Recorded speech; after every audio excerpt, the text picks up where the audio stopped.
وزیر اعظم شہباز شریف نے امریکہ اور ایران کے درمیان ثالثی کو پاکستان کا تاریخی واقعہ کہا ہے۔ کابینہ میں بات کرتے ہوئے بتایا کہ پاکستان کی پرخلوص کوششوں کے نتیجے میں جنگ بندی اب بھی قائم ہے۔ دونوں فریقوں کے درمیان تصفیہ طلب نکات حل کرنے کے لیے ابھی بھی پوری کوششیں جاری ہیں۔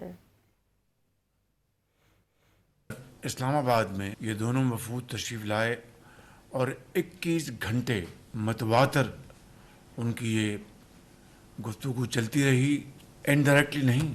یہ پہلا موقع ہے کہ دونوں وفود آمنے سامنے بیٹھے۔ یہ پاکستان کی پرخلوص کاوشوں کا نتیجہ ہے اللہ کے فضل و کرم سے کہ آج سیز فائر ابھی بھی قائم ہے، اور جس وقت میں آپ سے بات کر رہا ہوں جو کوئی معاملات کچھ تھوڑے بہت کہیں اٹکے ہوئے ہیں ان کو حل کرانے کے لیے پوری کوشش جاری ہے۔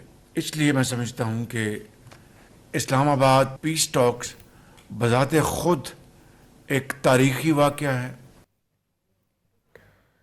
وزیر اعظم شہباز شریف سے کینیڈا کے وزیر اعظم مارک کارنی نے ٹیلی فونک رابطہ کیا۔ وزیر اعظم نے واضح کیا کہ پاکستان جنگ بندی کو برقرار رکھنے کے لیے اپنی کوششیں جاری رکھے گا۔ پاکستان کی سفارتی کوششوں کے لیے کینیڈا کی توثیق اور حمایت کو سراہتے ہوئے وزیر اعظم شہباز شریف نے کہا، امریکہ ایران مذاکرات امن کی جانب ایک اہم قدم ہے۔ دونوں رہنماؤں نے پاکستان اور کینیڈا کے دو طرفہ تعلقات پر بھی تبادلہ خیال کیا۔